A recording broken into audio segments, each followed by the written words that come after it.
I'm gonna 3-piece and I'm making this work. Are we ready? You ready? Yeah. All right, good afternoon. As it is 2 p.m., I will call this City Council special workshop of April 10th, 2024 to order.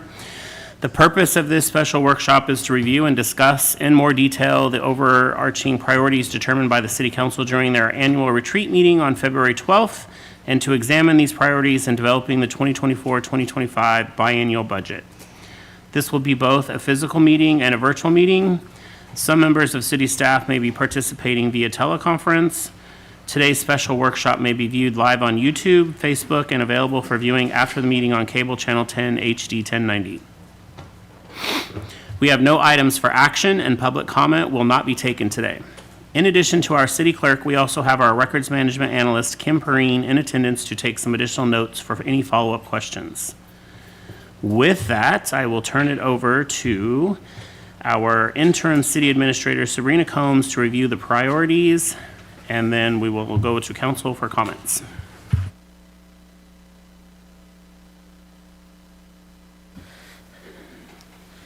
So Kim Perrine is in the next room. She's just going to take notes if you have any changes to the documents.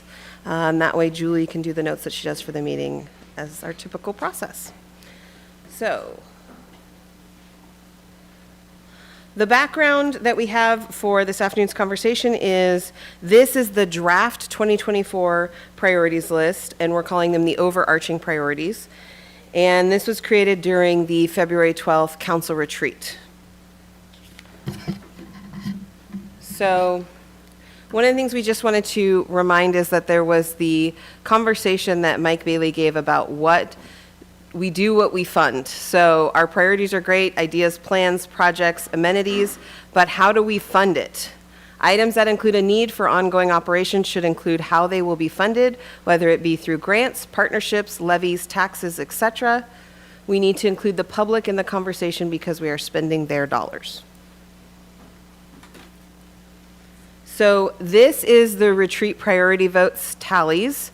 So we had the exercise at the end where we each filled out some cards, we handed them in, they were then put on a list, and then we voted on those items.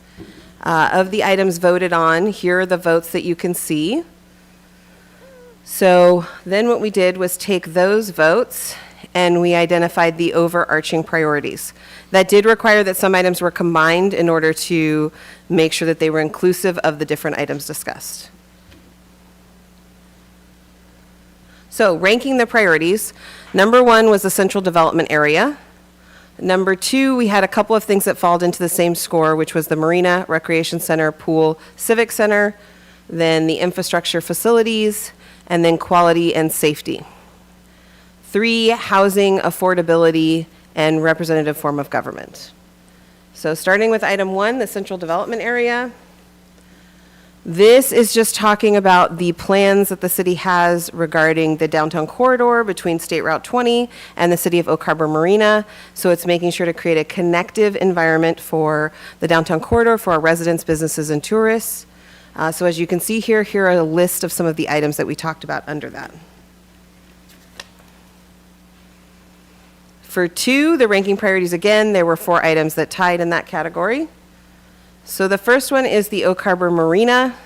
And again, this is a list of some of the items that staff pulled together that talk about what we're planning to do as part of that project. Then the Recreation Center, Pool Civic Center. I'm not going to try to say that 3 times fast. So this is a list of the items that staff felt were included in that. And then this is an overall of our infrastructure facilities improvement. So this was the opening statement that we put in the document, talking about not only addressing the items, but also making sure that we had facility replacement funds in the future when we create those. So for a second, though, before we go into the specific items on the list, I do want to remind council about some projects that have been discussed in the community. These are just high-level estimates that have been thrown out as part of the discussions, but the City Hall Police Department, marina projects, Performing Arts Center, and recreation facility. These are all some projects that we've been discussing in different meetings. So then as we talk about the specific facilities that are in the list, there's City Hall, And we currently have several items that we've been working on for improvement. However, we are reaching the life of this building. Additionally, we have some concerns if there were an earthquake or any other impacts to the building. And we have recently heard about some required necessary roof repairs we have to do in the next year. Again, here is a list of some of those specific items.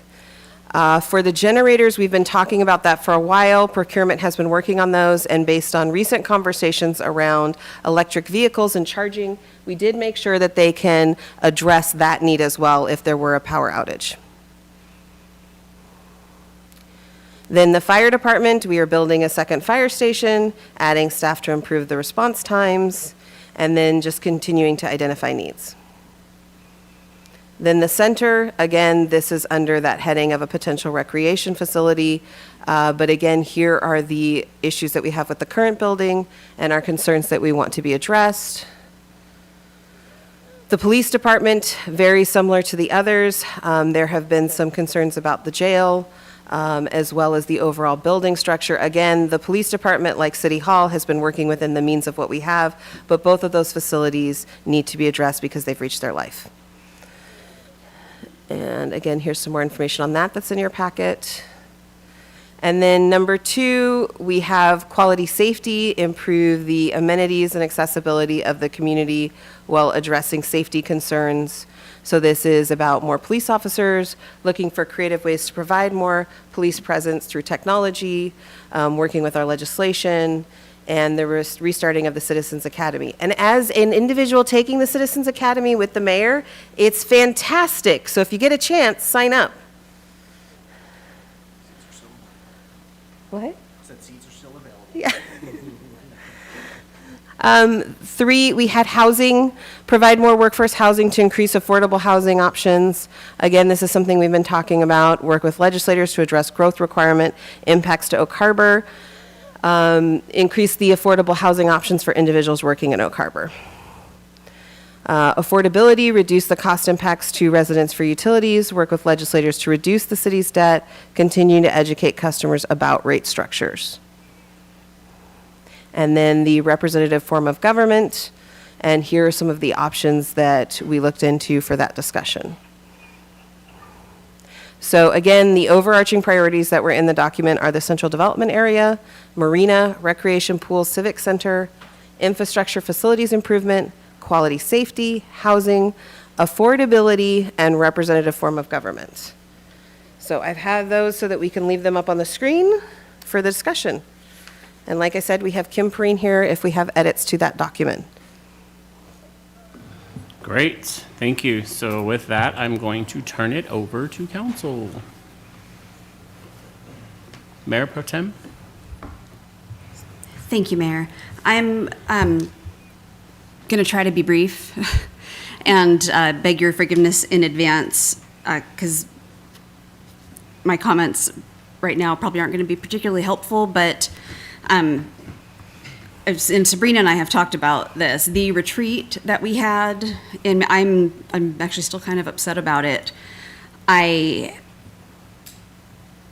thought it was interesting that it's council's retreat to come up with council's goals, and nobody asked council for feedback on what kinds of things we wanted to see on the agenda or discuss. We didn't have any part in that planning. And then we all came prepared with our goals. At least I did. I had my long-term goals, my short-term goals, and I had a whole list. And then they said, well, you can only pick 3. And then you reworded the ones that we did submit. Anyway, it was really disappointing and really frustrating. And I feel like having staff there to sit through a 3-hour budget primer was not the best use of their time. I'd like to have, if we're going to have staff spend a whole day with us, I would really like that interaction to be meaningful. I would like to get more meaningful interaction from staff, and so we're not wasting everybody's time. So frustrations about the actual retreat, or whatever that was, aside, for next retreat, I would really appreciate having some input on the agenda for our retreat, and for council to kind of to set the pace in terms of how many priorities we can each submit, or whether or not we want long-term or short-term. et cetera, or how to categorize those. It was just, it was really frustrating to only throw out 3 things and then have things kind of like reworded in a way that you don't recognize on the list. So that's my feelings on that. I've been needing to vent that for a while. So I do appreciate all of the detail and the background that you put in each, because yeah, what we did was we would each put up something and a lot of it would fall into the same category. And so you were able to pare that down while not losing the amount of detail that kind of led to that overarching priority. So I appreciate that. I'm wondering, from the perspective of council,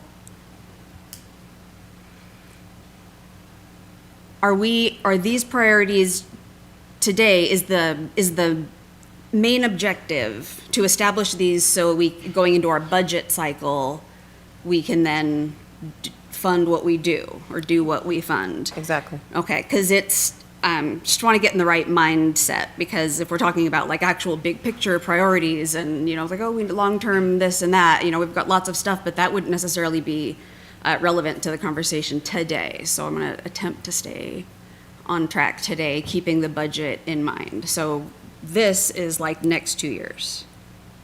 Is that? I mean, some of those may fall as longer planning when we talk about facilities and things like that. Sure. We're starting the work, but the Sure. long-term effect of having that, say, new building or whatever would take several years to get to.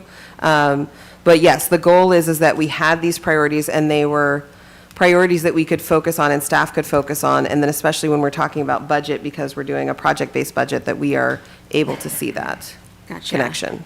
Okay, thank you, that's helpful. And last thing I'm going to say, the representative form of government, Mike Bailey had reworded that. That was my priority, and it specifically is council manager form of government. That's the priority. He added it in other options and renamed it, but it's council manager form of government specifically for the sake of today's discussion. And I'm done, thank you. Yes, thank you. Councilmember Arms. Councilmember Heisen, I'm really appreciative of what you brought up because I was really confused. It's my first retreat.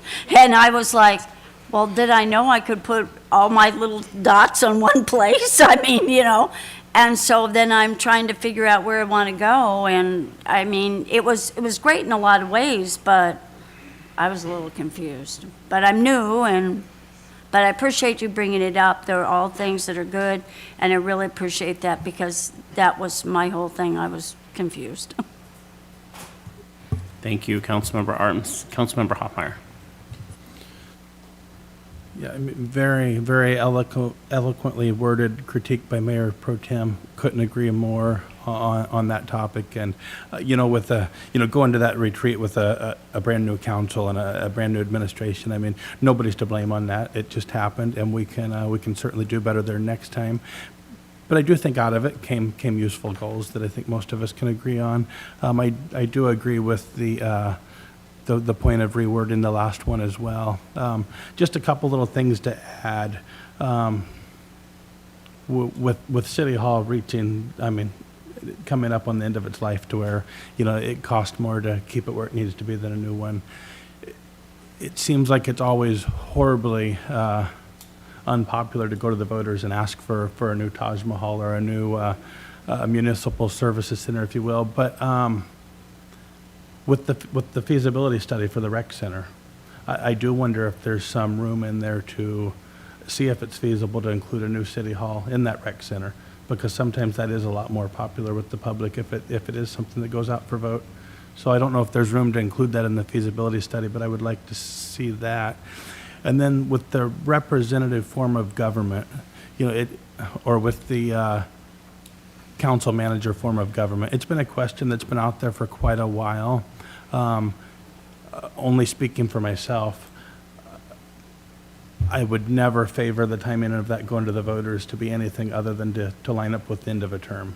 I mean, the people have spoken. We have a mayor for the next 4 years, and I would not support it going to the voters before that. But I do think it's always a good thing to go to the people and put a question to bed. It might very well be that 75% of the people say they like what we have, and that's okay, but it has been a question for 12 years or so, and it's probably worth having it answered at some point in the next 4 years. But other than that, I really like where everything's at. Incredibly excited to see affordability up there.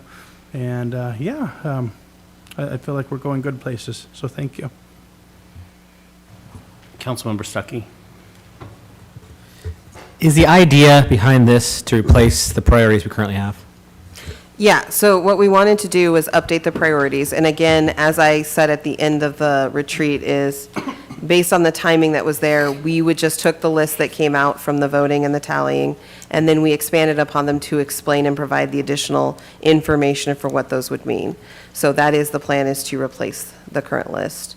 So I guess my issue with that, I would prefer us to take that current list, see the things that we can check off quickly, and maybe give the opportunity for new council members to do it. I mean, if the idea is you do a new priority list every 2 years, that's a lot of whiplash for staff. But at the same time, it's certainly not right to say, hey, you new council members, this is the plan for the next 4 years, thanks for coming. You should have input too. So I would much prefer us to go to the priorities we currently have and go through those as opposed to doing this. Some of those priorities, like the representative form of government, I just want there to be a conversation. That's a conversation that could have taken place at one meeting, we're done, check. That 32 goals is now 31. That's all it needed. So I would much prefer to say, hey, this is fine, but maybe this isn't the way we wanted to do it. Go back to the priorities we have, check off the ones, maybe give some opportunity to add without being crazy, only for new council members, because they should have input as well. But I don't like the idea of scrapping the old one and going to this. I know you've all been working very hard in the aquarium. I'm kidding. I just would prefer that. Regarding Mayor Pro Tem's comments about it being the council retreat, I agree with you, but there's the logistics of that, right? It involves us putting the input of what we want, obviously, in advance. It's very easy for, for example, a mayor or city administrator to say, here's what we want on this. I'm not saying that's wrong, but I'm saying that makes it very easy because it's easy to come up with a game plan. It's a little hard to get 7 people to agree on what they want for a retreat. Can be done, but that obviously requires a special item in a meeting ahead of the retreat to narrow that down. Well, then we're still, we can email staff with suggestions, but then we're still having them narrow it down. But my main point is, I'd rather see us go, forget about this, just chalk it up to a loss, go with the priorities we have. Some of those can be checked off very quickly. Like the aquarium could be a 1 hour conversation. We realize it may not be feasible, and just go from that. I don't like the idea of switching to this. And if we're going to do this again 2 more years and switch again, I don't like that. Councilmember Marshall. Thank you, Mayor. There's a lot to unpack there. I don't have a problem with this. I thought trying to narrow down 31 is quite a task for staff and for us to try to take a bite out of. I see a lot of these priorities as being in line with what we had discussed previously. I mean, the marina is on there. We've talked quite a bit about a recreation center recently. We have funding for a feasibility study, so it's important that it should be on there as a priority. Housing affordability, these are all representative form of government. These are all things that we talked about previously, so I don't have an objection to them being on here. I do agree with Mayor Pro Tem. I didn't feel like this retreat was as productive as our retreat a couple years ago. I felt like there was much more conversation directly between staff and council, and so we got to hear a lot more feedback.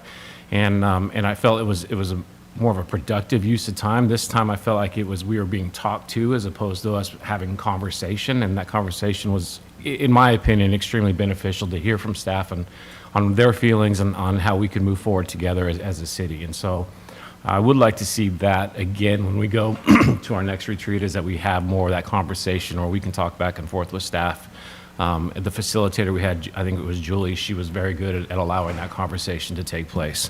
And then kind of directing us in certain areas that needed to be done, but it was much less instructional and much more conversational. So with that, I'm going to jump right into it. I figured might as well take a bite out of this.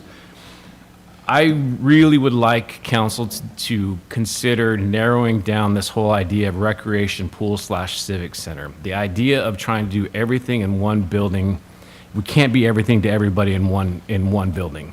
And the more that we try to do that, that increases the scope of the project, which increases the cost, which makes it increasingly difficult to get it approved by the voters. I don't think this is something that the city's going to be able to fund by itself. I think we're going to have to create a public facilities district or recreation facilities a measure, something, there's going to have to be a funding mechanism. And the bigger we increase this scope, the harder it is going to be able to pass that. And then it just becomes a massive facility that, when it comes to maintenance, becomes much more difficult. So what I provided for all of you is I gave you these packets. And this first packet is particularly about the Centralia Sports Hub. And this is kind of what I've been using as a model for the last several years, is what I envision for us here in Oak Harbor. And this sports hub right here is just a large facility. It's 90,000 square feet. But if you look at the photos, you can do multiple different configurations. You can do basketball courts, you can do pickleball courts, you can do volleyball courts, you can do baseball fields, you can do soccer fields, you can do football fields. That addresses every one of our immediate needs when it comes to the recreation athletics that we've talked about over the last couple of years. Pickleball is addressed. You have an indoor facility. We're talking about losing soccer fields at Fort Nugent. If the school were to build out there, this allows for additional soccer fields. One of the issues that youth sports has in this community is we don't have lights, and it gets dark in the fall, and then there's no place to practice. This allows us to do that. This gives us an indoor facility where we can practice in the evening time. This allows Northwood Pool Parks and Rec to have their basketball programs in one facility as opposed to potentially being at multiple schools. We're at a premium when it comes to gym space. We don't have a gym in Oak Harbor, and so anytime you want to use a gym, you have to go to one of the schools. So you have to reserve that with the school. You get second priority to the schools, and so finding that gym space is very difficult. Now, I've coached in Oak Harbor for 25 years. I've done rec basketball, I've done AAU basketball, I've done football at the youth level, I've done football at the high school level. One of the things that we're seeing increasingly over the last few years is smoke. During the summertime, you get wildfires, the air quality index gets to the point where you can't practice outside. This is true for soccer, this is true for football, this is true for sports. So an indoor facility will allow us to go and do that. The other packet that I provided here is other rec centers throughout the state. And I'm providing this information as an example of what I see a recreation center being. I don't see it as being a recreation center / city hall / civic center. I don't know where the idea of a pool came from. We have a pool, and I really don't want to compete with Northwood Pool Parks and Rec. And then the third page of this packet has standard amenities of a recreation center. Most of them have courts and field space, as this one does. Cardio, weight room, locker rooms, an indoor playground, so kids can go and play, during the daytime or at night or in inclement weather. They can still have a place to go and play. And then additional amenities can include meeting rooms and classrooms, which I would fully support doing that. That could potentially be a place where the senior center could meet, or Big Brothers Big Sisters could meet. And so I could certainly see that. A fitness studio, racquetball courts, an indoor jogging track. I found examples of art studio, commercial kitchen, rock climbing, and then there was one of this list that I provided that has a pool, sauna, and hot tub. But again, that's not something that I feel like we, as our community, is an immediate need, given the fact that we have a pool. So I've also provided on the last page examples of a couple other communities that are building recreation centers and their process in that. Marysville currently is building a $73 million sports hub that includes downtown apartments and a hotel. I mean, they're really going to make some money off of this. This is economic development. This is one of the things that we've been talking about for years, right, is economic development.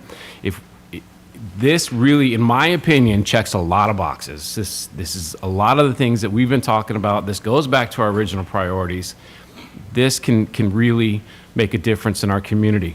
When we went to the legislator, we asked them to fund a feasibility study. We asked for a rec center. We did not ask for a rec center, pool, civic center. The wording was rec center. And so I really would like us to narrow our focus down on this to a recreation center, particularly when we start to go and do the feasibility study. We look for public outreach. If we can kind of narrow our focus a little bit, that keeps our costs down, that increases our likelihood of being able to approve something like this. Now, I support a civic center. I support a Performing Arts Center, absolutely do. I just don't think that they should be one and the same. So, you know, I would give every effort, I would get behind all those other things as well. I just don't think that they should be intermixed. To touch on the representative form of government, I'll just jump to that one real quick. I was on an AWC. I watched their Ethics 101 local decision-making and ethics essentials this morning. In the state of Washington, 227 cities are mayor-council form of government. Only 54 are council manager. Of that council manager, you have to be very careful with how council is prohibited from interfering with the city manager and staff per RCW 35A-13-120. You have to deal with administrative services solely through the city manager. Councilmember Stuckey touched on something, just the idea of 7 of us coming together on overarching priorities, all of us coming together on how this city should be run and how to direct the city manager, I think is going to be extremely difficult. I, for one, don't have the bandwidth to do that. I don't have the time or the energy nor the desire to really kind of manage the city administrator and get involved in the day-to-day details that goes along with running a city of our size. We have 180 some odd employees, correct? We have a fire department, we have a police department, we have public utilities, we have Recreation. recreation. I mean, we have so many different departments that for the 7 of us to agree on how this should be done, I just don't see it. I am on the other end of the spectrum in that I think that it's time that this city looks at doing a full-time mayor, full-time city administrator. I mean, I think that's where we're at with a city of our size. I think Mayor Wright has shown a need for that. I mean, he has put in a tremendous amount of time, and I think he's doing a phenomenal job, and I think that's necessary. There's Mukilteo, Cedar Woolley. These are just 2 local municipalities that have a full-time mayor and full-time city administrator. I think that's where the city of our size should really go to, and that's the direction I support as opposed to the other way where it's a council city manager. I just don't think that, and I'm not going to speak for everybody, I just don't feel like I personally have the bandwidth to do something along those lines. And then lastly, I'll just touch on housing. I don't know how we're going to fix that problem. I mean, we are not developers. We can't create housing. We can't force developers to do certain things. We really have to look at our codes so we can perhaps get that multiple family tax exemption done. But other than that, I don't, this is not an issue that we can fix as council. I mean, if we could, then we would have the magic bullet that the whole rest of the state is going to use. And we just don't have that. So we can support it, we can talk about it, but making this as a priority for us, I mean, I just don't know. I think we just continue to talk about it and spin our wheels. I mean, we're doing certain things with the housing action plan and all that, but I think that's about the extent that we can go, unfortunately, with it. I do support a new city hall, absolutely support a new police department or police station. I have some thoughts on that, you know, perhaps this space back here at some point would make a new city hall. How we fund that, you know, I'm going to leave that to the magician, David Goldman. But I'm sure he'll come up with something, but I absolutely support that. You know, I have tremendous vision for what our city could look like over the next 20 years, and these are all the things that are going to take to make it happen. And so I support this list of priorities, and I'll defer to the rest of council now. Thank you. Thank you. Councilmember Wittgenstein. All right, everybody, let's breathe. Right? Absolutely. I'm not going to reiterate the whole retreat. It absolutely could have been done differently. It is what it is. It's behind us. Yeah, I think we should have the comparison of what the old priorities are with us while we're doing this today, if that's even possible before we get out of here. I would be in favor of taking housing off because it's listed also housing supply and increased density in the CDA. So it feels redundant in that regard. And I also agree that we as a council don't have the power to fix the housing crisis other than helping developers get through the process smoothly, efficiently, so that and entice them to be able to be here. I think that's about all we can do. And to build those housing, and that housing has to be affordable housing, not just million-dollar homes with a view of City Beach. That's Windjammer for those that don't know what City Beach is. And as I look at this, I agree with Councilmember Marshall completely with dropping pool and civic center off of that and just calling it the recreation center. It is what the feasibility study is for. It's more in line. I wasn't completely sold on one facility for each, one separate facility for each project, but the more and more conversations I've had and being able to spread these things out brings more, I see a better economic piece of it to our community by having multiple facilities. Absolutely need a police department, city hall. I've got ideas on that. They're very grand. I'm sure they're expensive. They, state of the art, all that good stuff. But we want to do what we can to, make sure. And my understanding is with this priorities list, we then, this is where we decide how we're going to fund or what we're going to fund and create that plan of action. Most anything in government, from my experience so far, and though it may be short, it's not as short as we may think, but it takes time to create all these things.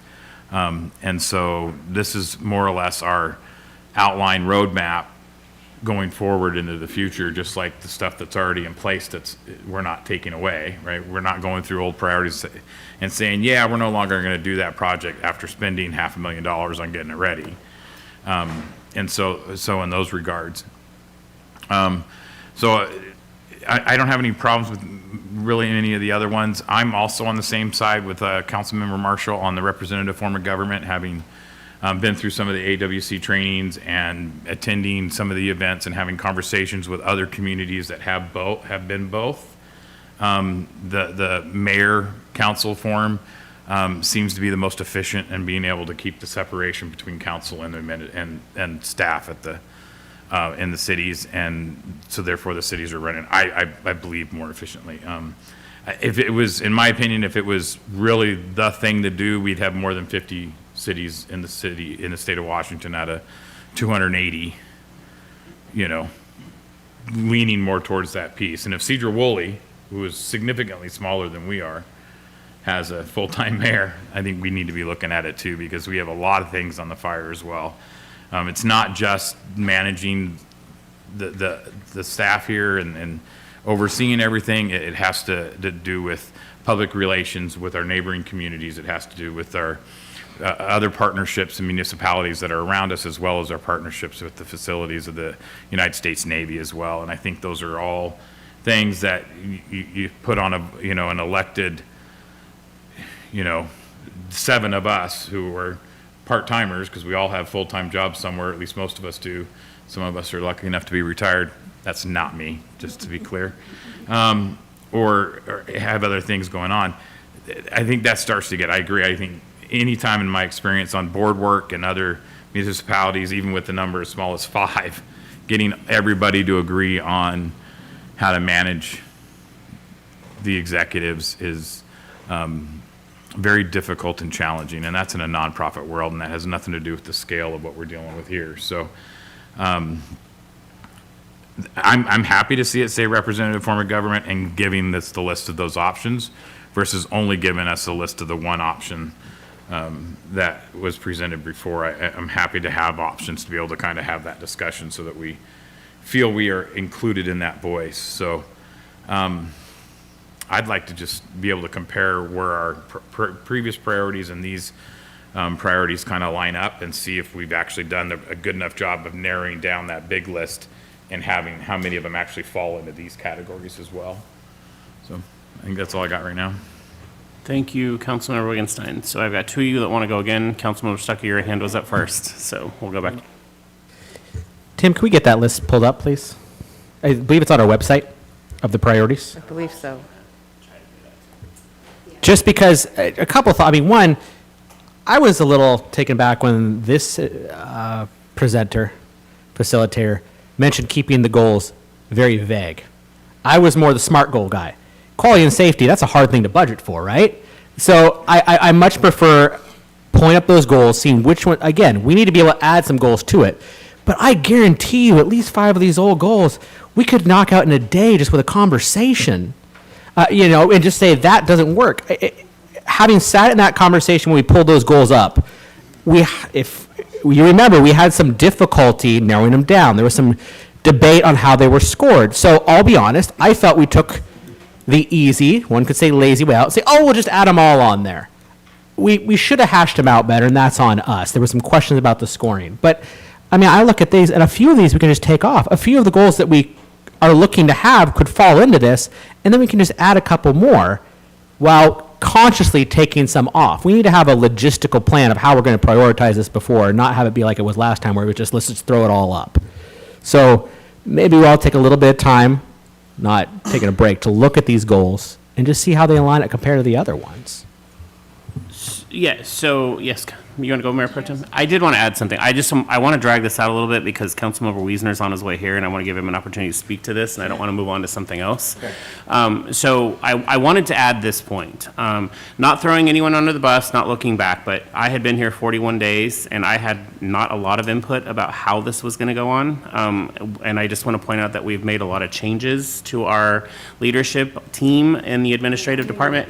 No, but what I want to make it clear, though, that I'm hearing you now, and I've taken these things in, and one of the things that I want to go back with Sabrina on, maybe we come back and present this the way you want, and then redo this. We have another workshop in 2 weeks, right?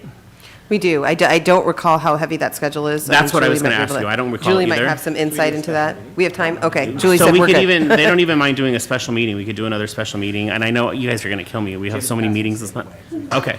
But, I would feel better hearing what their concerns are if we came back and they had more input and felt like there was more value added for them because these are their priorities, and then we move into the budget phase and tackle it that way. And I agree with that, Mayor. I think one of the conversations you and I had recently over the last couple of days was, Yeah. we understand that council may say, this draft isn't what we were going for, we might Yes. need to take some steps back, And and that's- we are aware of that. So I just wanted to present what we had said we would do, and then we understand there may be some tweaking we need to do from there. So understand as staff, we are open to that.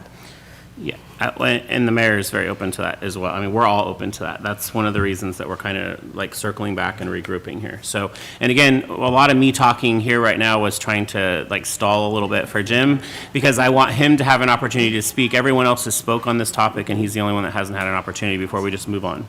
So, Mayor Pro Tem has more to say. We'll drag it out. I'll drag it out.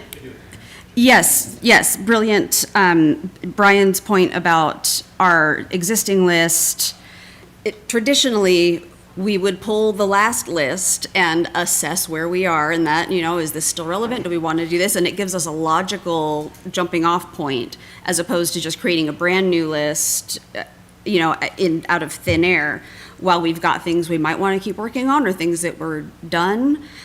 Yeah, and my initial thought after the last review was like, God, we're going to have to schedule another meeting because, we spent less than 20 minutes doing the priority thing out of an 8-hour day, and we didn't have any discussion about it at all. So, yeah, I would be all about having another meeting, exactly, doing it right.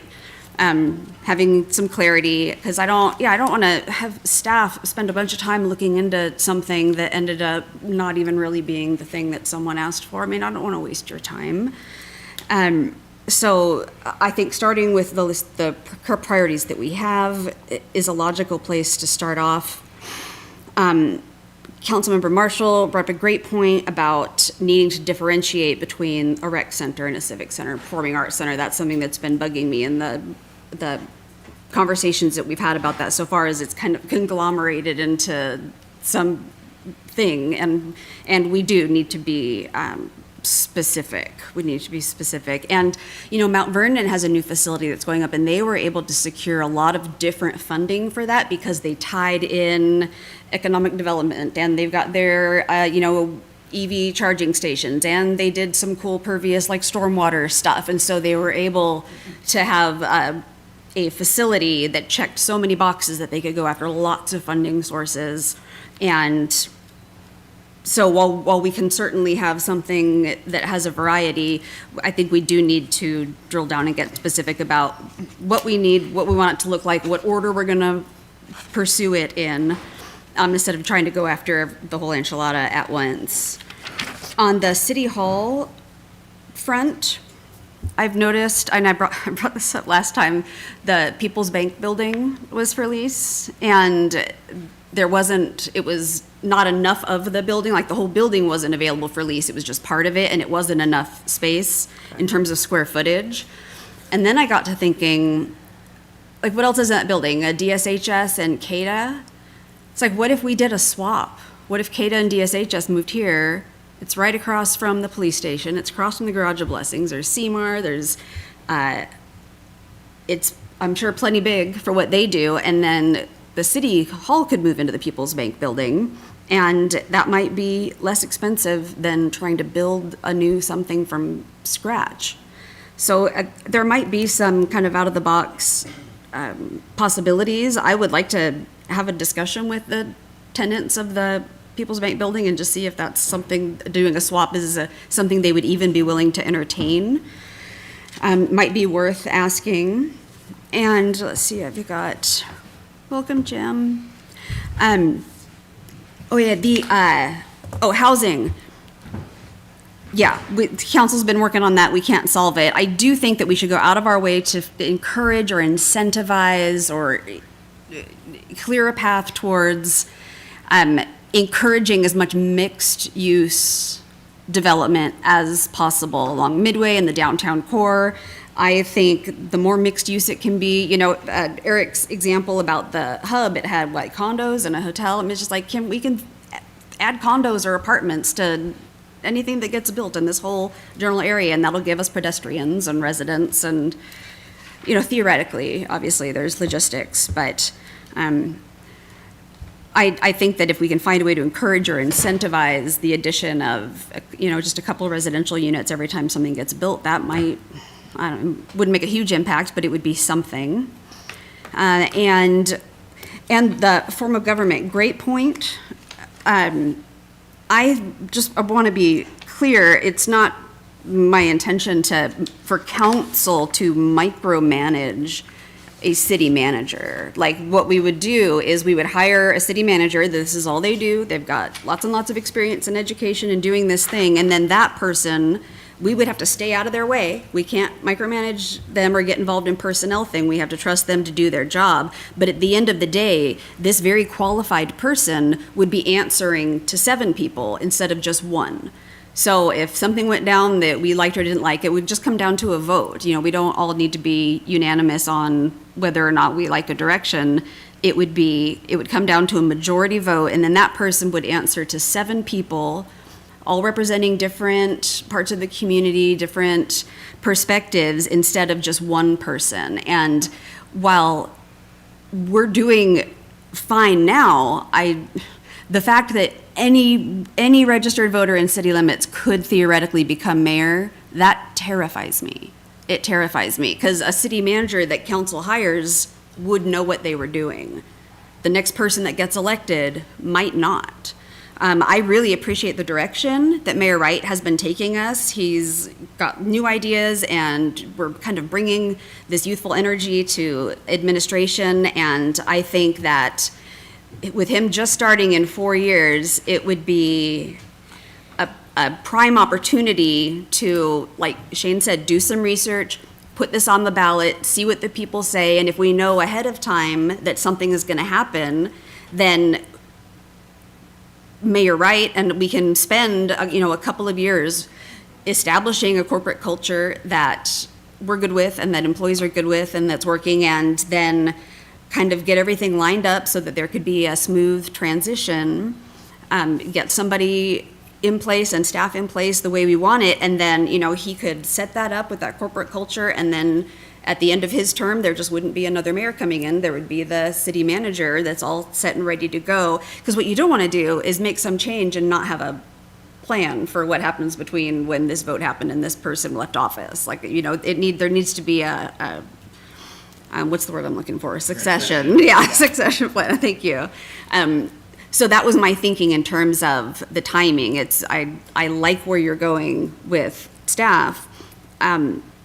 And, you know, I don't know what your plans are 3.5 years from now, but I mean, it's a total gamble. It's a total gamble for who ends up sitting in that mayor's office. And that scares me. So to me, it made sense to have someone that we know is going to be qualified and have somebody answering to 7 people instead of 1. That was my rationale. But all of Councilmember Marshall's, all of your points and concerns are valid. They're good ones. They're valid. So that's, yeah, like, we just want to have a discussion. That's all. I just want to throw it out there. If everybody hates it, then we'll never talk about it again. I mean, it's just a discussion. So I've stalled long enough.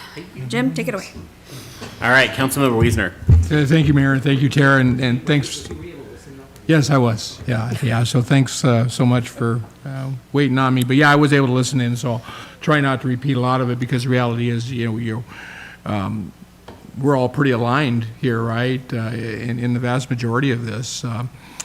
First, I want to address some of what Tara said about, and Councilmember Stuckey said about the past years, and I think I tried to address this a little bit at the end of our quick 20-minute slap this together session, that we ought to be pretty proud. I mean, there was some criticism of 32 priorities. It's not the norm, right? And it almost made us sound like we were a little scatterbrained, right? And that we weren't able to give clear direction. But the reality is, I think if we look at those 32 items, I think we can put check marks next to a good majority of them that we either accomplished or we've made forward progress on. Several of them, of course, are transferring here in kind of a little bit more of a macro type of look. Things like downtown revitalization, public involvement, water tax. A lot of that's all part of that concept of downtown and making it more vibrant. And I will proudly say that part of the reason it took me so long to get here is downtown's busy, and I had to stop at a few crosswalks, and it was nice to see people out on a nice day, families in front of Popsies, and I always try to take that route because you get more of a sense of what's going on in town, right, than taking Barrington. So, but I do think we need to look at this again, and I need and use it here because the reality is, at the end of the year, you look at some of these, they're very broad strokes, right? And how are we going to be able to tangibly say we accomplished something? If we looked at Marina, okay, well, we're going to be talking about the Marina more. We're going to be seeking funding for the Marina We're going to be, finalizing more details for the Marina, but did we really accomplish anything? We talked about it some more, right? So what about the Marina? What's something that we can accomplish over the next couple of years or the next 4 years while we're all sitting here on council, while the mayor's still here with his strong leadership, right? What can we accomplish during those 4 years? And let's make it tangible. And Sabrina, tell me if I'm all wet about this because I'm saying this, I think, for staff's sake, right? Because I think if we don't give staff good guidance, then what are we doing here, right? If we're just telling them, fix the Marina, go. Right? I mean, does that help you? It does, and I will say, Mayor and I have been sitting in meetings with David and some of the Marina staff and Parks and Recreation Director, and we have been literally sitting down and talking about creating business plans and project plans and having a phased approach to these things. So I think when you're talking about something specifically like this, we would talk about the phases of it and what we want to accomplish in that time period, and knowing that there's a larger plan. And I think in the other document that's on the website that we have there, it talks about how we have phases of things that we're doing and things that we've completed and are in process on, et cetera. So I agree with you, we can do that. I think the biggest thing for us is, for staff, it's also hard when you see sometimes a list of 32 items. That is a big list, and there is a lot going on for our staff. There's a lot of projects and things like that. So I think we were also trying to see, is there a way to group some of these, like we're talking about, so that there's the header and then maybe the subparts of that we need to include. Well, again, I think it'd be a good task for all of us to go down and see which one of these we can check off. Right. Right, and yeah, right, number 22. Yeah, and so you get it. So I think that's just a good exercise. I think we need to be clear with you guys as to direction. And I did look at some of the list that you guys discussed earlier, like under Marina, some of the things you want to accomplish. But I'd hate to see that water taxi idea go away. Quite frankly, it's something we've talked about for how many years now, right? And I'd hate to see it fade back into the woodwork. I think it is part of downtown revitalization, and I think it's part of the revitalization of the marina. Because as we continue to talk about the marina, getting our people out there and having them enjoy the marina, I think, is a big thing. It's amazing how many people you talk to in our community, and you ask them, have you ever been to the marina? It's like, no, I don't own a boat. And it's like, well, there's more going on down there than that. Well, what? And then we have to think about it. It's been a while since there's been an event in Catalina Park, right? Which used to happen regularly. So I hate to lose some of that. But appreciate you hearing me out there. I'm in agreement that let's take a look at these and check off the ones we can and make sure that if there's something that we've left off of this list and need to incorporate in that we do. And I'd hate to also think that we spend any time on any of these items as a one-year thing, because that's wrong too, right? That we send staff down a dead-end rabbit hole, somebody's working on this stuff, and then all of a sudden it just disappears into the waste. Regarding the existing priorities, and again, I appreciate the time for comments. I'll be brief because I'm aligned with most of these. Obviously, Central Development Area, that's near and dear to all of our hearts, and continuing to do what we can to give incentives to either redevelop property downtown, or, like I've always said, all of downtown, all of the older parts of our town's problems are solved by people.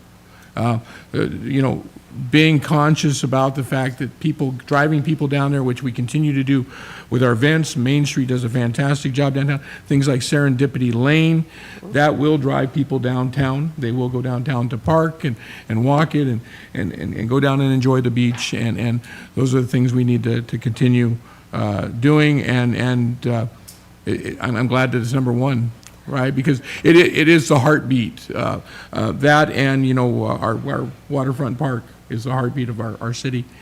Marina, you know how I feel about it, so I won't belabor that. I mean, we just heard yesterday, of course, more problems at Flintstone Dock that we're dealing with, and Flintstone Dock could be that connector between our marina and the community, and it could be that passenger ferry. It could be that American Cruises that stops in Port Townsend each year and offloads 350 passengers into its downtown. But it's not, right? But it could be. And let's just continue trying to figure out a way to fund all that. It's a bit of a money hole, and that's the challenge. I think we've got lots of great ideas, just not the money to implement it. So Chris is doing a lot with very little out there. I agree with everybody's comments involving Recreation Pool Civic Center, Recreation Center. Let's get focused here. We've got obviously some folks in the community, a young group of folks that are leading that charge, and let's take that momentum and run with it and make sure we're sending a very clear message as to what it is we're trying to achieve. I still think there's great things to be had out of the center as we continue to transform that from the senior center to our civic center in our community. I still think it's underutilized. I still think there's a lot of people that don't realize that we are making that transition, and I sure would like to see it used more than it is, and I know Liz and Brian and staff are working real hard on making that transition happen.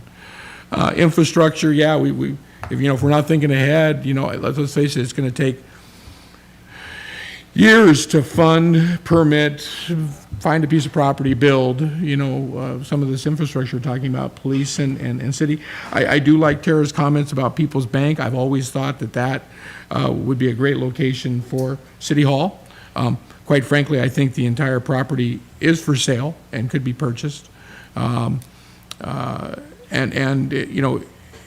it's in our downtown core, right? It's near the people, and that's where we need to be.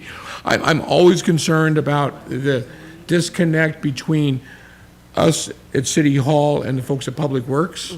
So I'm not also opposed to the concept of, the Public Works construction. That's, we've got property out there that we've held on to. It's always been a conversation that that's where a future City Hall might go. Obviously, finding a property large enough to house what we're looking at, and it could even be a City Hall Police Department combination. That property is large enough for that, and I don't think the restrictions, because of its former use, restrict us from doing that.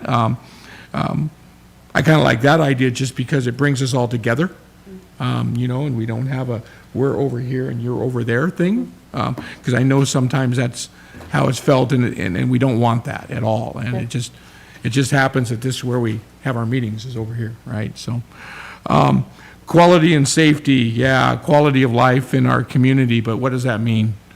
Yeah, and I know you've got some things written down, but again, that's something that I think there's more discussion to be had, because quality of life is different to everybody, right? And while we may be living a great quality of life, there may be other people that aren't, and so sometimes we're going to have to get out of the box a little bit and think about that, and that's probably one of the bigger areas we need public engagement on. What does quality of life for you mean in the city of Oak Harbor? We've done, park surveys and stuff like that, but have we really ever asked that question? I can tell you that Public Health through Island County was recently doing a survey, and there were a lot of questions on that survey for the community about these things. It was for Island County as a whole, but what was nice is some of those questions about economics, your quality of life, what you can pursue, medical care, all those types of things were listed on there. So it will be nice to see that data when it's available. That'll be a great tool. Yeah. Well, yeah, certainly that'll be a great tool. So obviously, we're not creating what we think is the quality that people want, right? Because that's sometimes what we do. Housing, I know there was some mixed emotion about leaving this on the list, but I just got to say, we've accomplished so much in the last 2 years based on recommendations that were done 6 years ago, after 2 different consultants came in and said, you should adopt the recommendations that you've been sitting on for 4 years, right? And then over the last 2 years, we've accomplished so much. I hate to pull it off there just because I hate it to fade into oblivion. You're right, we can't control it, but the reality is we're going to kind of have to a little bit, and I agree that it's also on the update, the comp plan update, and of course, we're going to have to really dive into it heavy there as far as how are we going to promote housing in each of those different sectors, right? But I think that's why it's got to be a priority for us, because we got to figure it out. And yeah, nobody else in the state's been able to figure it out, but every area is different, right? We got to figure it out for our community. And I think housing and quality and affordability, I think those all go hand in hand. So how can we talk about quality and affordability if we don't talk about housing? So that's my thought there. Representative form of government, yeah, I mean, the only concern I have is Mayor Wright's going to make us hard for us to find somebody else, right? The reality is, right, if we don't start having this conversation today about going to a full-time mayor or going to whatever type of government everybody wants to talk about, right? We've got a mayor that's come in and taken on even more responsibility than the previous mayor, who,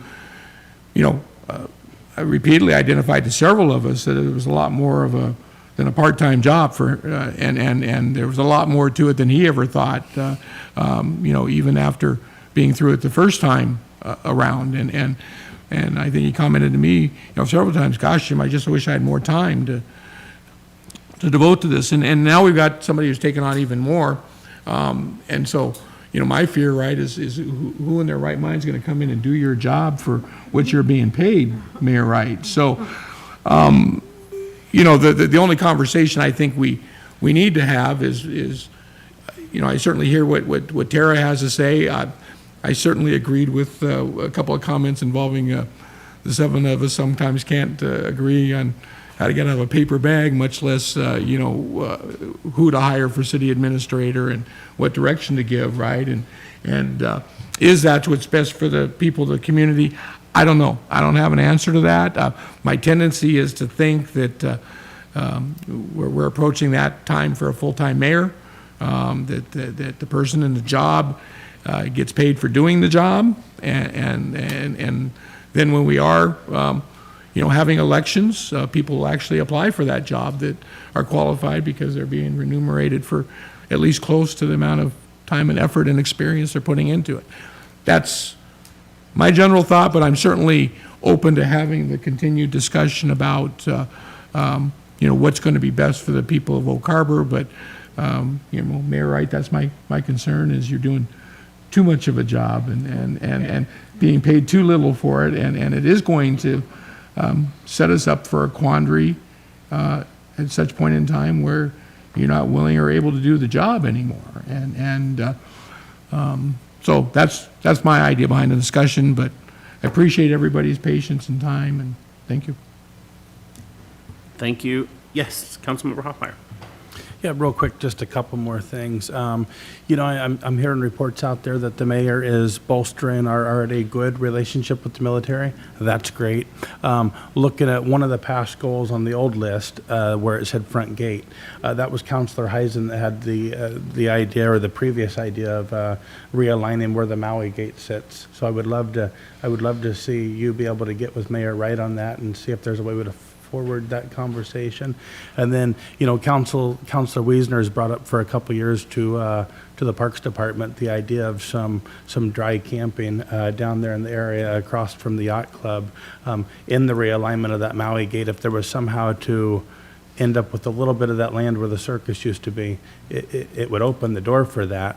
And, once you had those RVs down there in the summertime, and with the redevelopment of the marina coming, what a good location that might be for the, for some of those year-round food trucks, for instance. And, with regards to it becoming more of a full-service marina. So just be cool if you two could get with the mayor, and if there's a way to forward those conversations. I do think that some of those boxes are a pretty easy check off, so. Yeah, and thanks for that, Shane, because you're right. Those are things that are near and dear to me, and obviously weren't on this list, but the dry camping, I know it'd be nice to have Cablevision and power and sewer and water and all that, but we got to walk before we can run, and I think that's a great first step. So what I will say to your point with the Maui Gate, I met with the base CO last week with our interim city administrator, and that is a topic that we are still moving forward. So it's something that is actively being worked on and addressed, and they're actually passing that down to the incoming CO as well, so it won't fall off. We have a very good relationship with them. We actually took a tour of the tower and the air traffic control room and did all that. So it was a great morning, and there were lots of fruitful discussions around that topic. So as well as the other things that we're working on. But there's not been anything definitively planned or done at this point, but it is moving in that direction. So we are working towards that. Yes, Councilmember Worms.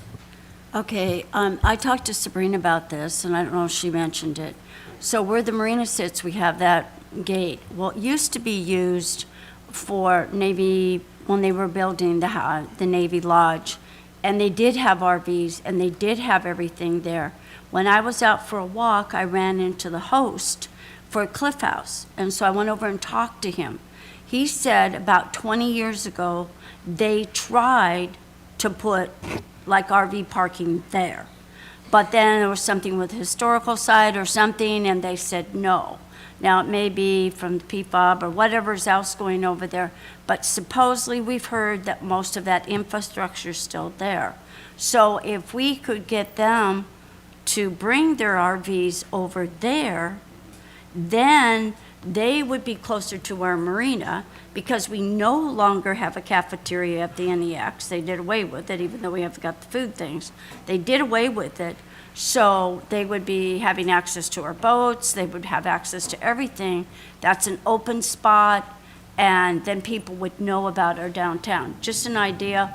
And the guy said, they're looking. they're looking for an RV spot and they can't find one, and they had a block from there, but he said, some lady talked to the Admiral about something and she got done what she wanted, so just some food for thought. Yes, Councilmember Stuckey. So we could obviously go on for hours and hours, and we probably should, but can I make a suggestion, and my colleagues can maybe nod and tell me if this is good or not? Let's take the 32 priorities. Let's draw a line to the ones that we've done. Right there, that 32 becomes probably 25 or something, I'm willing to bet, okay? Let's then separate the tangibles from the intangibles. Morale, it's a lot more subjective, okay? So take the things, put the lines through it, things like quality, safety. So take the 32 list, line through the ones we've done. Kind of separate the tangibles to intangibles. And then the ones that are still left, let's kind of go them line by line and see the ones that can either be quickly eliminated or just a conversation. I think we can all agree. I suggested the aquarium. I'm the only one that threw the aquarium on there. That could come right off with a 5-minute conversation, okay? And then take a look at the ones that are suggested and see how we can mesh those into it at a separate meeting, because this could take us many hours. So cross them off, separate them from tangibles and intangibles, and I bet we can get this thing reduced pretty quickly from there. Just a suggestion on how we can proceed. So just for clarification, for items like the aquarium, we're picking on that, but it's an easy one. Are you okay with, instead of us removing, we just put it on a list and say, these are the ones we're considering removing? And then for in progress, items that are not fully completed, but we're making some headway towards completing, that those are sort of marked in a way so that you can identify that, just so that we're all clear about what's going on. Yes, leave those on. But I mean, I'm Yeah. looking at this, and obviously each one of us are going to fight for it. Jim's going to fight for his water taxi. You know, I'm not going to fight for the aquarium anymore. But some of those things that's really just one or two of us driving it Right. can come off. I mean, number 23, infill. Well, that was Dan Evans. Maybe that's something we want to look at, but I just think that's a better way to go for it, so there's some structure to it, as opposed to us just talking around and then picking one random goal and then discuss. I mean, we could be here for hours, and I don't want this to turn into what it was last time, where we just said, oh, we'll just go put them all on. So that would be my suggestion, to put some order to the madness. One quick thing before I call on you, Councilmember Marshall. So again, I'm good with whatever you guys want because these are your goals, your priorities. I want to make sure, because what I've heard is that you felt like you didn't have any input and that your voice wasn't heard. So I want to make sure that we're making sure that happens through this process. So as long as you guys are good with whatever you agree on to do going forward, that's what we're doing. And you all feel good about that. So Councilmember Marshall, up to you. Thank you, Mayor. I agree with Councilmember Stuckey. Some of these are intangible. Under Parks and Recreation, we have partnership, you know, and this is one of the issues I've had with this list, though, is I've gotten questions on that. What does partnership mean? What I like about the structure that you provided to us is we have 6 overarching goals, right? But then you break it down into, well, what does that mean? What does that look like? What are our tangibles on that? And many of the tangibles that we have here are there. And there are some exceptions, and I think that we could take those and add them to these. We don't really have to rechange our entire overarching priorities. I like the idea of having 6, so it really kind of narrows our focus. But under those 6, you know, then we kind of have these subcategories of what that means, how do we get there, and it provides a roadmap as opposed to we just splattered a bunch of stuff out there, and then the community's looking at us going, really? How do we do that? What's infill? What's partnership? What does topsoil mean? You know, and so, you know, it kind of gives us that quantifiable approach into how we're going to accomplish these things. I would like to see quality. It looks like it's a lot of safety. And in fact, bullets 1 and 3 are identical. Identify funding for more police officers, research funding mechanisms for adding more police officers to the department. I mean, there should be some, to Councilmember Wiesner's point, some quality. How do we improve quality of life? You know, it is safety, but also quality of life. What does that look like? Is that campgrounds? Is that more parks? What does that look like? Not just the safety aspect of it. I also found something that Councilmember Wiesner mentioned is very interesting. Even Mayor Severns didn't feel like he had enough time as mayor. So, and we've had a full-time city administrator for years. So full-time city administrator, part-time mayor, and the mayor has never felt like they've had enough time in order to get things done. I don't know how we go the other direction and lose the mayor when we've really needed that portion, and we've had to, the mayor has always said we need more time. We need more time in the position. So how we lose that figurehead and go just to a city administrator who has to manage 180 people, multiple departments, I just don't see that as being viable for a city of our size. So, yeah. So that's it. Thank you. Okay, thank you. Councilmember Wittgenstein. Yeah, I want to thank Councilmember Wiesner for coming in and sharing your thoughts, and I support your water taxi. Brian, we already have an aquarium, just got to go into the water plant and see the fish tank inside. Check mark, right? Just check mark, you know. Absolutely can agree with, yeah, there's some fish in there. Absolutely agree with Councilmember Stuckey on this plan of action of just kind of getting these comparables, seeing how this list fits in with this list. I like the idea of an in progress. It's nice to know, like, these are the ones that we've started, we're working on, maybe even an update of kind of where there might be at in that process if there's time for it. These are the ones we haven't started, and these are the ones that are subjective, right, in those regards. So The What document do in you the need? corner. which one do you want? She wants the one that's got the green, yellow. Oh, Yeah, that's, Yeah, that and shows so- what's in progress. okay. I don't know if you can make that. I like the idea of just having the discussions and getting them out there and being able to have the kind of the free conversation flow of just really kind of ironing out. Yeah, Mayor Wright's going to be hard to replace when he decides to retire or says I'm done, you know, and because he's doing a phenomenal job. So I can see that potentially being a problem in the future. I too have that question mark, right? Like we open up an elected person is anybody who's a registered voter and lives within the city limits. That could be anybody, and whether they're qualified or not to do. The mayor is up to the people to decide when we're voting on it, and so far we've done all right as a community, getting the right people into the right jobs, I think. So, I'd hate to see us go backwards if that's what it is, but to continue to have the conversation over the next year so that we can get an idea, because getting something on the ballot isn't just like deciding in August that we want it on the November ballot.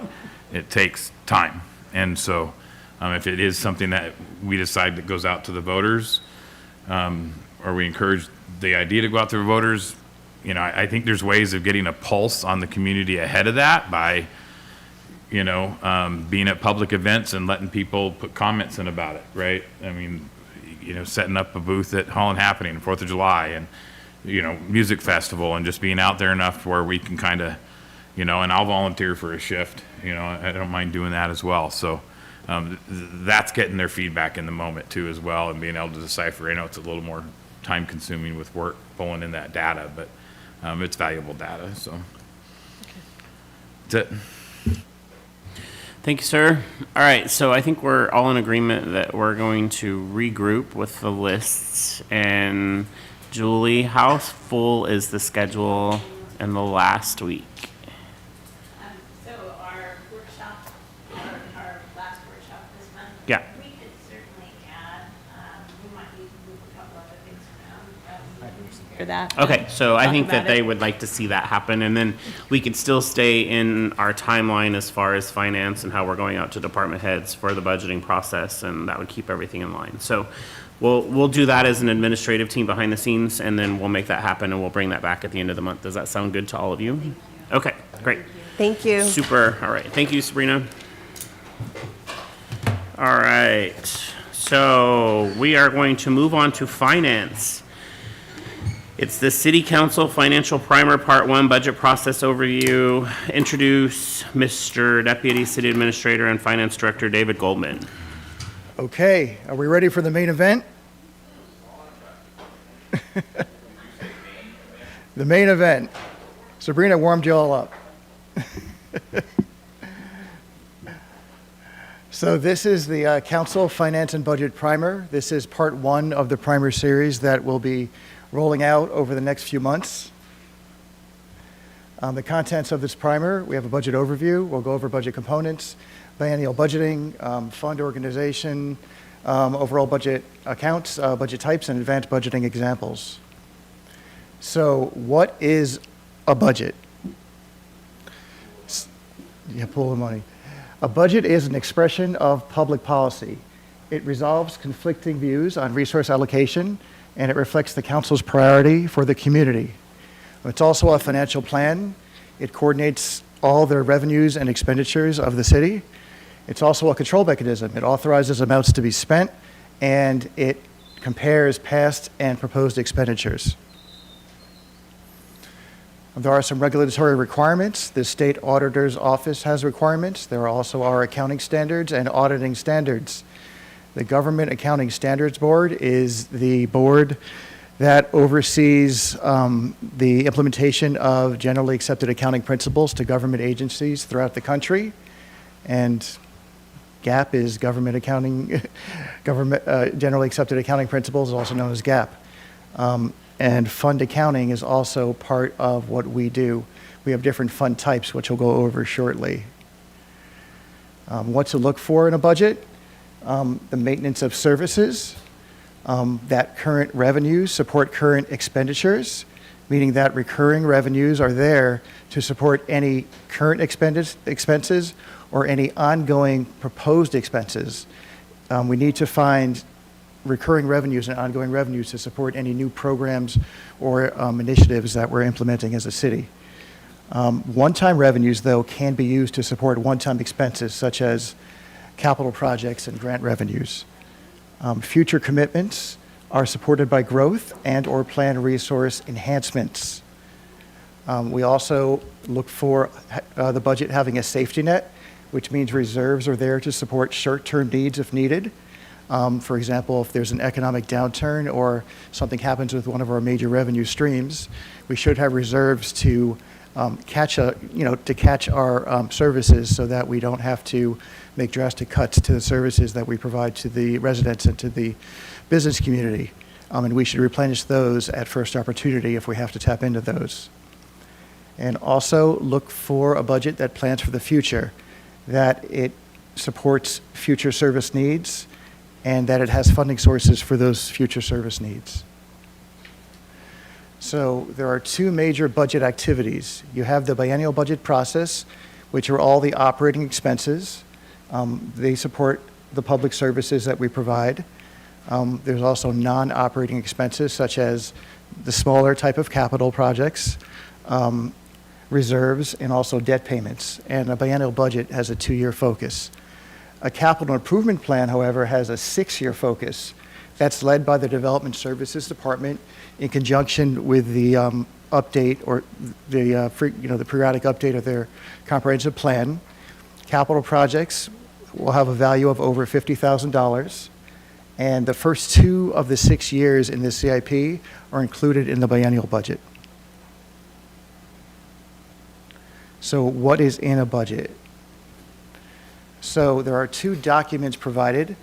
You have the preliminary budget, which is the mayor's proposed budget to council, and then you have the city council's adopted budget, which is the budget that gets rolled out at the end of as the final product for the budget process. The main sections of the budget, you have the budget message, you have budget highlights, the city council policy directions and goals, which will be coming from the retreat or future meetings from the retreat to further refine those goals and objectives. Financial management policies, budget summary, long-term capital plan, funds and department overviews, and then we have items in the appendix. So this is our budget calendar, and this is the calendar that that involves the city council interaction and feedback. Internally, we have as staff our own calendar, which fits into this calendar, and our processes will be done in time for these deadlines. So we have the City Council's priority goals discussion, which was the February retreat, and that'll be ongoing in the spring and the summer. We have the City Council financial primers, which start today. We have the public hearing on a proposed projections for the upcoming, revenue projections for the upcoming biennial budget. That's required by law, and that will occur in September. It must be done, there's some deadlines in there, but that'll be done in September. We also have the financial status update. That's done in September as well. We have presentations from the presentation of the mayor's preliminary budget proposal in September at the September workshop. That's required by law to be done by October 7th. And at that meeting and in a subsequent meeting, the departments will present their capital project presentations to City Council. They'll also be presenting their programs to City Council, and I'll talk about programs shortly. And there's some other deadlines in there as well. We have to file the mayor's preliminary budget with council by November 1st. We have to have a couple public hearings. We also have a public hearing on property taxes. That's that 1% public hearing that we do every year, where the City Council deliberates whether to go to 1% or not. And then we have the final adoption, which has to be done by the end of the year. So here are some highlights from the financial management policies. This takes up a number of pages in the beginning of the budget book, but the main highlights are that biennial operating budgets include appropriations for maintenance and replacement of the city's capital facilities and equipment to protect the city's capital investments and to minimize future maintenance and replacement costs. Again, ongoing revenues will be sufficient to support ongoing expenditures. A well-diversified and stable revenue stream will be maintained to shelter public services from short-run fluctuations from a particular revenue source. And one-time, limited, or indefinite revenues will be used for capital projects or one-time operating expenditures to ensure that no ongoing service or program is unexpectedly lost when that temporary revenue runs out. When considering grants for capital construction or other projects or an acquisition of a facility, an analysis will be made to ascertain the city's ongoing ability to maintain, repair, and commit the resources to that particular idea, which basically means that it's relatively easier to get one-time money, to get grant money, or use reserves to buy something, but it's a lot harder to figure out how we're going to come up with the ongoing revenues to continue to maintain and operate that thing that we purchased or that we built or constructed. Which is why with the fire levy and bond, not only did we asked the voters to go out and vote for a bond to build the fire station, but we also asked them to increase the levy to provide the operational and maintenance support and the personnel support for that fire station. So we have an ongoing permanent revenue source. So to ensure that enterprise funds, that's our utility funds and the Marina Fund, remain self-supporting based on user fees and rate structures, and those rates will be updated periodically to support all current and known future expenses and reserves. Higher priority will be given to technology expenditures that will increase efficiencies and reduce future operating and labor and maintenance costs. An emphasis is placed on improving individual and work group productivity rather than just adding another body to the workforce. Oh, there's more. I swear this is the last slide of this. Develop and maintain a comprehensive productivity work measurement program to improve efficiency and effectiveness of service delivery, and that's something that we're going to be developing over the next 6 months. Maximize the reporting and analysis of data that demonstrates progress and highlights areas for further refinement, I'm sorry. Thank you. Investment and debt policies, that's a future primer. And special revenue funds will be created and maintained in accordance with GASB and reviewed by the city during the budget process. Okay, I can barely read this, but basically, the budget is organized into 5 major fund types. You have the general fund, then you have special revenue funds, which are governmental funds, but have to be put in their own fund because they have revenue sources that are restricted, such as the motor vehicle fuel tax that only can be used for transportation, maintenance, and repair and capital improvements. That can't just be mixed in and used for anything, so that is in its own special revenue fund. The same with the Transportation Benefit District and so on. We also have one debt service fund, And also, we have a few capital improvement funds. Those funds types are all governmental funds. Now we have two sets of proprietary funds. We have the enterprise funds, which are our utility funds, and the marina fund. And then we have the internal service funds, which are 3 reserve for replacement funds for equipment, for software, and for facilities, and 2 other internal service funds. We have the vehicle maintenance fund, and then we also have the public works fund, where engineering and public works supervisory services is located. And the internal service funds, all their costs have to be covered by other funds. All their costs are spread out and allocated to other funds. And there's a whole process we do every year to ensure that follows GAAP and follows the requirements of the state auditor. This is a slide that I put together for Mike Bailey's presentation back in February. It's very busy. It just shows you all the different fund types in columns. And then on the left, on the first 2/3, it shows the revenues and by revenue categories. And then the bottom, it shows the expenses by expense categories. It's not something I ever really used, but when I saw Mike Bailey do it for another city, I thought we should have this for Oak Harbor, so I threw it together and had it for the retreat. So all funds budget. This includes the general fund, enterprise funds, and everything. So you can see the gray slice in the southwest quadrant of this pie. Those are the enterprise funds. That's the utility funds and also the marina funds. And that includes their operating and capital project funds together as well. The yellow slice on the top is the general fund. The blue slice, kind of to the northeast, that's the internal service funds. The green slice are the special revenue funds. And then the smaller slice are the capital projects and debt service funds. So you can see that half the city is basically, enterprise funds. It's our utilities and our marina, mostly utilities though. So program performance budget. This is a different type of budgeting style. Quick question. Go ahead. When you say most, do you know how much of it is utilities of that enterprise fund? Just a Well, ballpark? it's about 48% of that slice, and marina's about 5.5 million. So I guess if you take marina out, it's about 40%, 41%. Okay, thank you.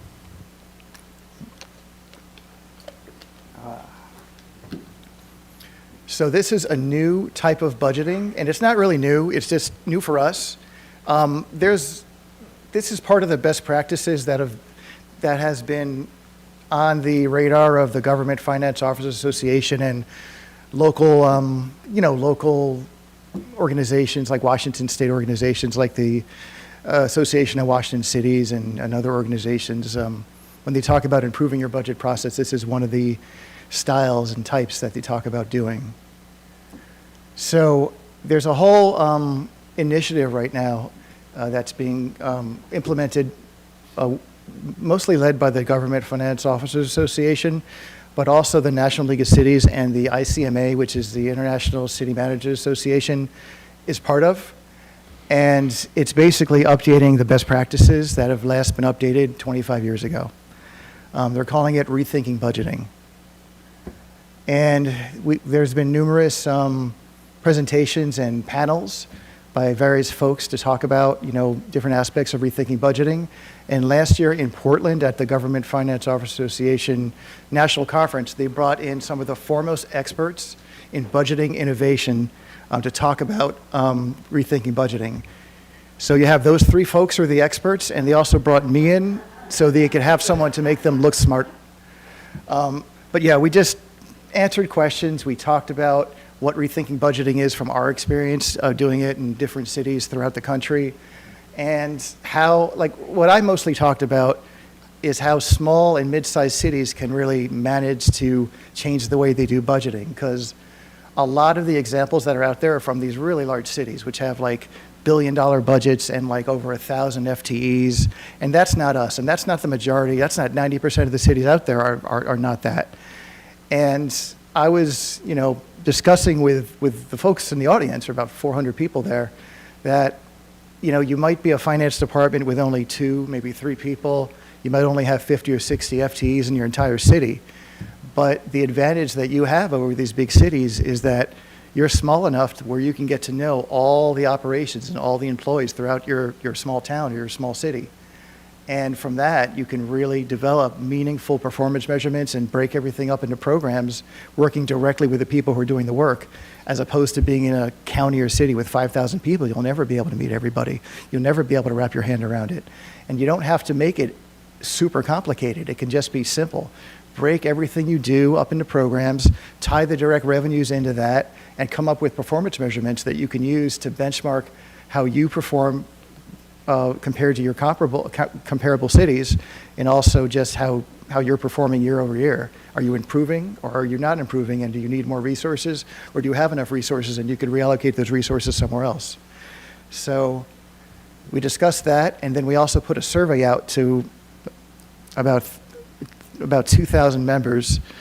The survey was given out to 2,000 GFOA members and also a bunch of people from the National League of Cities too, and we received about 300 back. When we did this, we only had 211, but we got more back after the conference. And the National League of Cities, I think they got 168 back. But bottom line is, we were just trying to figure out what are the impediments blocking cities from moving forward and doing, improved budgeting. And we found these 5 barriers to change that were most prevalent in the survey responses. The top one was entrenched thinking by longtime employees. They found that folks who maybe have been in the organization for a long period of time didn't want to change. They couldn't really grasp why they were changing, why they're doing this different style budgeting, and it's more work, and why should we even bother doing this? What's the point? And it requires education and explaining like the reasons behind it. Why are we doing this? And kind of winning them on board. Also, resources. Do we have enough resources dedicated to do this? Also, there's limited power of the budget staff to actually effectuate decisions. Also, enabling, what is that? I can barely read it. Enabling knowledge of staff. So staff might not feel like they have the knowledge to do this. Like they don't have the information. They're a little afraid to even try it. And also just lack of technological resources and lack of support from leadership. That's another impediment to change. So when it comes to the different types of budgeting, you have the traditional budget. There are things that work about it. It's simple, it's predictable, it's easy to control. But what it doesn't do, it's not strategic. It doesn't tend to tie into all the goals and objectives that the city council develops. It has a hard time connecting in with that portion of budgeting. Basically, what the city council is going to be doing over the next few months, and starting with the retreat, is to be building a strategic plan, coming up with what the rest of the city staff needs to follow in order to effectuate the goals and objectives laid out by city council. And unfortunately, the traditional type of budgeting doesn't lend itself well to that. And the traditional type of budgeting is really this incremental line item budgeting. It's the most used budgeting style because it's so simple to use. You just take last year's budget and add 3%. Or take last year's budget and add 0%. Just here's here's the same budget. And maybe you do some tweaks here and there, but that's really it. Everything increases or decreases automatically. There's little use of the goals or strategy, and there's little outside input from stakeholders. With a program performance budget, you can group revenues and expenses together into programs, and it provides relevant and measurable performance measurements to see how those programs are doing. And here's an example. I'll call it Anywhere City, but here's an example from a recreation department. There's 6 different programs in this recreation department. I'll just go over 3 really quickly. Here's what their golf program looks like. I know you can barely see the numbers, it's in your packet, but basically it's this golf program. It has a mission right there, and then it has a little bit of a description, and then its goals and accomplishments over here. On the top, it has 2 performance measurements. It's basically revenue coverage and the amount of revenue, and those are displayed here. Oops, wrong button. And then it has other performance measurements it uses as well. And you could see that for this golf program, the coverage is about 100%, which is pretty decent for a public recreational program. Here's the swim program. It has other performance measurements such as participation or number of swim lessons given out, and it also has that coverage ratio. For a parks maintenance program, you won't have a coverage ratio because nobody like pays a fee just to do parks maintenance. You know, it's covered by the general revenues from the parks program, but it does have other measurements as well that you can implement based on the development of this particular program. So this is another thing that's being talked about at the GFOA, how the budget officer ends up being the decision architect when it comes to guiding the discussion regarding the budget process. And the 4 responsibilities in that study say that the budget officer helps decision makers see a wider set of options, helps decision makers test assumptions and uncertainty regarding those options, helps decision makers choose the highest value among the options with the information that's provided, and then creates trust in the process by being transparent and providing as much information as possible and answering all the questions that as the city council has. And if they can't answer it on the spot, they will get back to the city council with the answers in a timely manner. So internally, the next steps, and we've already started this, are to meet with the departments to develop a service inventory. And that means taking everything that is done in a department and breaking it down to what is done, every single activity and service that's done. And there might be a lot. So from there, once it's broken down, it's built up into programs. So you combine services that are similar into programs. So for recreation, it might be all the athletic type activities are put together in a program, or it might be all the programs for youth are put together in one program, and all the programs for seniors are put together in one measurable program. It just depends on what the focus is of the particular organization. And then from there, you'll tie dedicated revenues with those expenses to get those coverage ratios, and then you'll allocate departmental expenses between programs. So for example, you'll have 70% of our expenses are personnel. So you'll have personnel that are entirely within a program. So 100% of their labor costs are captured in that program. But then you'll have a department director, like Brian Smith. He's over all the programs. So we'll have to figure out what percentage of his salary goes into each program so we can capture a better, truer understanding of both the direct and indirect costs that go into running that program. So we can look at how the revenues stack up, how the revenue coverage stacks up. But we won't just be looking at revenue coverage, we'll be looking at other metrics such as participation or efficiency and effectiveness measures, which we'll be developing together as a group. And then we'll, one too many. And then we'll be, I talked about that. Oh, and then we'll be developing those meaningful and measurable and available performance measurements. And in order to do this, we'll be using some technology with the new ERP, which will bring in a contract. We'll be bringing the ERP contract to the council in the next few months. We finally kind of nailed down the language in the contract. So that will help us out with this whole process so we can capture all this data and information. So I'm getting to the end. Here's some quick examples of what a performance budget could look like. This is the city of Kirkland. These are the 21 items that were developed by a council planning and strategic planning process.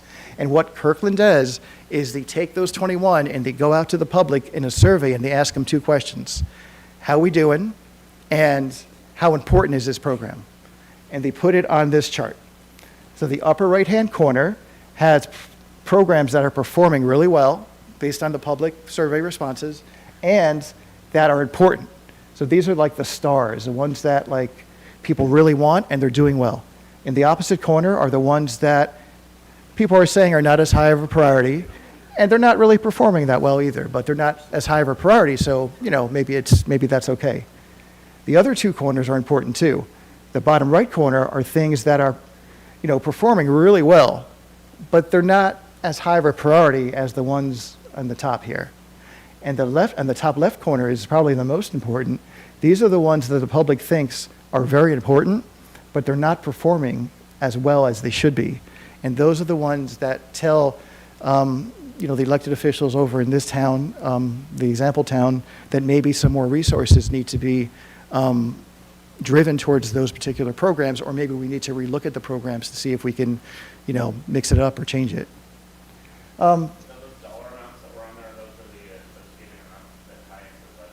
Yeah. I mean, it's a bigger city, they have more money, but yeah. Yeah. Bellevue has a similar thing. They don't have a quadrant chart, but they have a similar thing where they have, these are highly important but low performing or middle performing, and then these are highly important and highly performing. So they also kind of do the same kind of questionnaire. And they also have, they graph their survey results and put them online. How is City of Bellevue, how is the quality of life of the City of Bellevue? And they base this based on a number of factors in the survey. And here's another visual from somewhere else. It's an economic development example. It shows the number and type of economic development projects over time in this particular city. This one here shows, what is that? You barely see it. I think of the level of economic development and some goals that they're following and some updates here to show the public how things are doing for that particular program in that city. And here's a transparency example. It's just more data showing the performance measurements and showing how the community feels about this particular program. And finally, there are programs out there that can visually show, show the budget. So, for example, this is an online budget. It shows you, like, here's public safety, here's fire, here's the finance department, and so on. And if you were to click on any pieces of those pies, it would zoom in, and you could see, I'm zooming into development services, and now I can see what percentage development services is personnel, how much is operating, how much is capital. Or maybe I don't want to see those three things. I want to see another visual instead. I want to see, like the actual object codes for the operating expenses, like how much is spent on travel and office supplies and so on. So anyway, that's another thing. That's just a visual transparency thing that's available that, we can look at getting in the future. And with that, that's the end of this primer. Yay. And we have a few more primers coming up in the next few months. We have the property and sales tax primer coming up in the workshop. We have other revenues and resources because the property and sales tax primer is very involved. Then we go over expense categories and details, and then we'll go over project funding and budgeting, and then investments. And we'll show you how we've been doing on investments. And for the two council members on the investment committee, you've seen how well we've improved with our investment returns over the last few years. And that's all I have. Thanks for the water. Thank you, Mr. Goldman. Any comments or questions from council?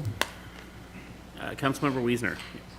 Thank you, Mayor. Mr. Goldman, so you're proposing a performance-type budget this year? Oh, yeah. And how are you proposing to get the input from the public? Because that's always the trick, right? Even within your organization, sending out 2,000 surveys and a couple hundred people from, and you get, it's even trickier when we're dealing with budgets and things that are pretty deep, right? So how are you intending on getting the feedback from the communities? What's important, what's overperforming, what's underperforming? Well, that's something that we'll be discussing, the best way to go about doing that with, city administrator and the mayor. As far as the program budget itself goes, that doesn't necessarily need to have the public input to develop the different programs. We first need to kind of create a baseline to develop the programs and to tie the revenues together, and then build a little bit of history so we can see what the actual results are. And then we can showcase that, and then we could be asking questions of the public as to how they feel about the different programs and how they're performing and so on. So initially, because we've got a timeline for this, right? Yeah. So initially, we're going to be basically self-performance basing ourselves, right? Based upon what we feel our internal performance is.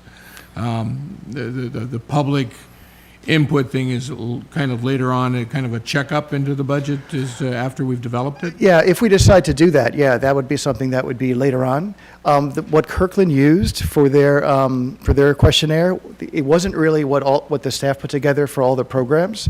It was really the results of the strategic planning that the city council did. You know how we came up with 32 last year? Well, they came up with 21, and they put those 21 out to the public for their input. So that was more along the lines of the strategic planning process, not so much along the lines of the actual developing programs portion of the program performance budget process. So just so I'm clear, in the past, we've typically taken the existing budget for a department. The department heads come to us with the additional adds or enhancements or one-time purchases they need to make to augment their budget, and we sit down and talk about those. Instead, we're really going to be building the budget from the ground up. We will be putting the programs together. We still have to do all that work for the bars because that's required by the state auditor. So we're still going to have all those same line items and object codes that we have now, but the program budget will be a separate module which will overlay that portion of the budget. So they'll equal out, like all the programs in Parks and Recreation will equal out all the dollars in Parks and Recreation and the object codes that are required, but the programs will provide a better view of how those different programs work and how they're doing. Because right now, if I think when I first got here back in 2020, I think probably like in the third week I was here, we were just told to cut the budget by 3%. It's like 3% across the board, everything, right? And I was thinking, well, okay, we can do that, sure.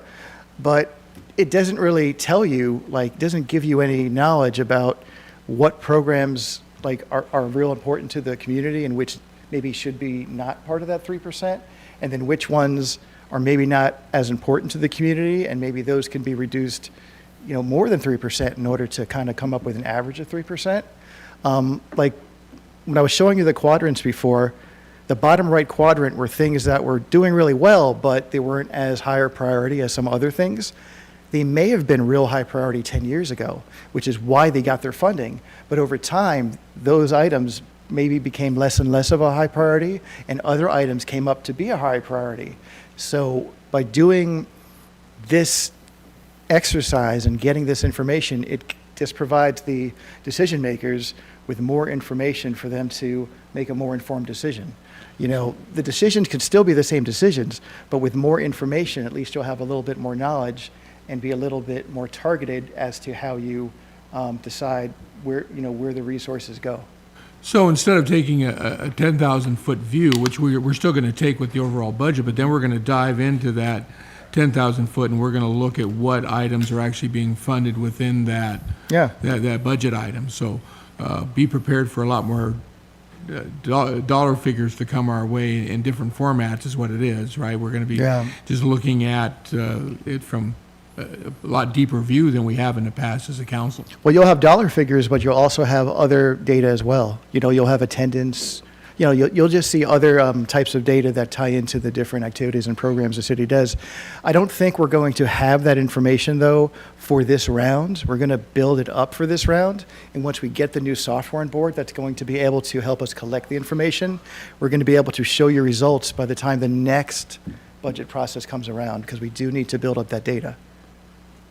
All right, thank you. Sure. Yeah, so think of it too, like you're going to get the specificity that you want in making the decisions and setting the goals you want that are addressing what you feel are representative of the people that you're here representing. That's what we're trying to get to. So, anything else? Mayor Pro Tem, you had a question or comment?